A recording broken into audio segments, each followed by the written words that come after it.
শাস্তির ব্যবস্থা করতে হবে। তো এখন জাকাত আদায় করবে কারা? এই জাকাত আদায় করার জন্য এটা কতগুলি শর্ত দেওয়া হয়েছে। জাকাত কারা দিবে 10টা শর্ত যদি পাওয়া যায় তখন ওই সমস্ত ব্যক্তিরা জাকাত দিবে। প্রথম বলা হচ্ছে মুসলমান হওয়া শর্ত, কাফেরের উপরে কোনো জাকাত নেই, 1 নাম্বার। 2 নাম্বার হচ্ছে বালেগ বালেগা, আমাদের মাযহাবে নাবালেগের উপরে কোনো জাকাত নেই, বালেগ বালেগা হইতে হবে। 3 নাম্বার হচ্ছে আকেল, জ্ঞান সম্পন্ন, পাগলের উপরে কোনো জাকাত নেই, পাগলের উপরে কোনো জাকাত নেই, আকেল জ্ঞান সম্পন্ন ব্যক্তি হইতে, পুরুষ হোক মহিলা হোক। চতুর্থ হচ্ছে আজাদ। আওয়াজটা গুনগুন করে কেন? এটা তোমরা কি করো? এটা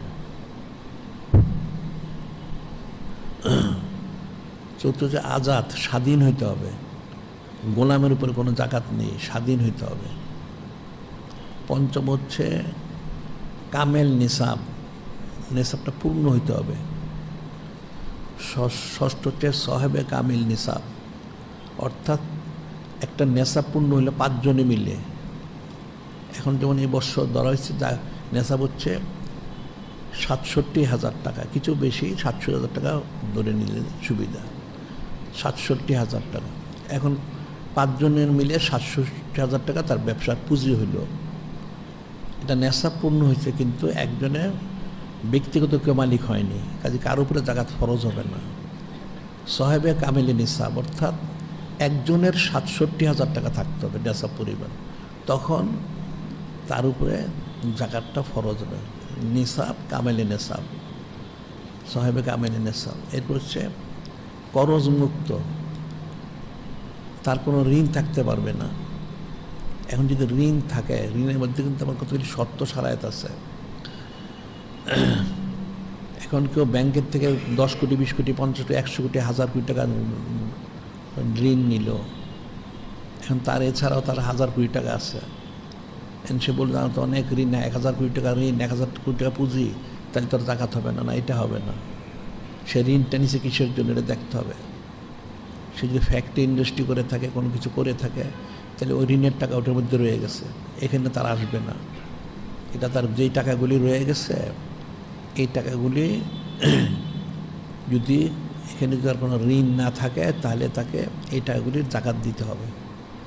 কারণ অনেকে বলে সে বাড়ি করতে ঋণ নিয়েছে, ব্যবসা করতে ঋণ নিয়েছে, অতমুক নিছে তমুক নিছে, তাহলে যেটা যে জন্য নিয়েছে সেখানে তো সেটা রয়েই গেছে, ওটা তার মূল টাকার সাথে এটা সংযুক্ত হবে না, ওটা আলাদা হিসাব। একটা লোক ঋণ একটা বাড়ি করলো, এখন বাড়ি তো রয়ে গেছে ঋণের পরিবর্তে, কাজে এটা এখানে আসবে না। ঋণ একটা ফ্যাক্টরি করলো, ইন্ডাস্ট্রি করলো, যেগুলো সেটা ওইখানে রয়ে গেছে। এখন তার ব্যক্তিগত খাওয়া পড়া এবং তার অন্যান্য জন্য একটা ঋণ নিয়েছে কিনা সেটা দেখতে হবে, কাজে ঋণ মুক্ত হইতে হবে। আবার হচ্ছে হাওয়াইজে আসলিয়া, অর্থাৎ নিত্য প্রয়োজনীয় যা তার দরকার, এবং তার ঘরে খরচের টাকা আছে, কম বেশি যাই আছে, লাখ টাকা খরচের টাকা আছে, ওটার জাকাত হবে না। হাওয়াইজ আসলিয়ার অতিরিক্ত যেটা সেটা।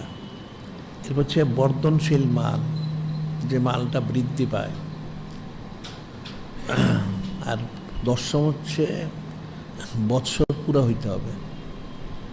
এখন বৎসর যদি পুরা না হয়, তাহলে তারপরে জাকাত ফরজ হবে না, বৎসর পুরা হইতে হবে।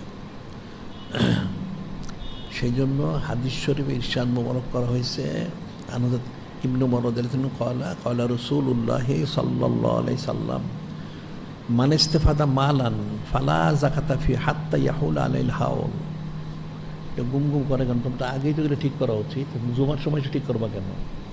না জানলে হাত দিও না, মানে অন্য কাউকে ডাকো, সিদ্দিক ভাগ যারা পারে তাদেরকে ডাকো। তোমরা এটা আগেই এটা ঠিক করা উচিত, এখন আলোচনার সময় এটা ঠিক করবো, এটা কোন নিয়ম হইল?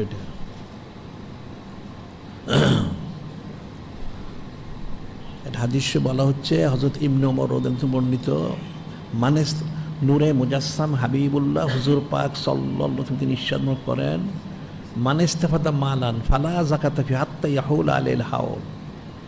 কেউ কোনো মাল দিয়ে ফায়দা লাভ করলো, এখন সেটা ফায়দা লাভ করলেই হবে না, সেটা জাকাত হবে না যতক্ষণ পর্যন্ত বৎসর পুরানো হবে।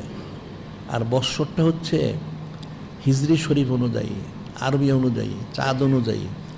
সৌর বৎসর হইলে হবে না, চাঁদের বৎসর অনুযায়ী বৎসরে 354 থেকে 55 দিন এর মধ্যে যদি হয়, তখন সেটা এক বছর পুরো হলে নেশা পরিমাণ মালিকানা দিন থাকে, যদি করজমুক্ত যদি হয়, তার হাওয়াজ আসলিয়ার অতিরিক্ত যদি হয়, তখন তাকে এটার জাকাত দিতে হবে, 1 নম্বর। আবার বলা হয়েছে হযরত ইমামুল আউয়াল আলাইহিস সালাম আনিন নবী সাল্লাল্লাহু আলাইহি ওয়াসাল্লাম ক্বালা ইজা কানাত লাকা মিয়াতা দিরহামিন, ইজা কানাত লাকা মিয়াতা দিরহামিন ওয়া হালা আলাইল হাউল ফাফিহা খামসাতু দারাহিম। ইজা কানাত লাকা মিয়াতা দিরহামিন ওয়া হালা আলাইল হাউল ফাফিহা খামসাতু দারাহিম। যে নূরে মুজাসসাম হাবিবুল্লাহ হুজুর পাক সাল্লাল্লাহু আলাইহি ওয়াসাল্লাম তিনি ইরশাদ করেন, হযরত ইমামুল আউয়াল আলাইহিস সালাম তিনি এটা বর্ণনা করতেছেন, যখন তোমাদের 200 দিরহাম থাকে, 200 দিরহাম থাকলে যখন বৎসর পুরো হয়, তখন 200 দিরহাম থেকে 5 দিরহাম জাকাত দিবে। সেটা অন্যটি বলছে মিন কুল্লি আরবাইন দিরহামান দিরহামুন, প্রত্যেক 40 দিরহামে 1 দিরহাম, অর্থাৎ 40 টাকা 1 টাকা, 40 ভাগের 1 ভাগ, যেটা শতকরা বলা হয় 2.5 টাকা জাকাত দিতে হবে। যদি 1 বৎসর থাকে তাহলে যা থাকবে তার 40 ভাগের 1 ভাগ দিতে হবে জাকাত। এটা লাইসা আলাইকা শাইউন ইয়ানিফিজ যাহাব হাত্তা ইয়াকুনা লাকা 20 দিনারান, ইজা কানাত লাকা 20 দিনারান ফাফিহা নিসফু দিনার।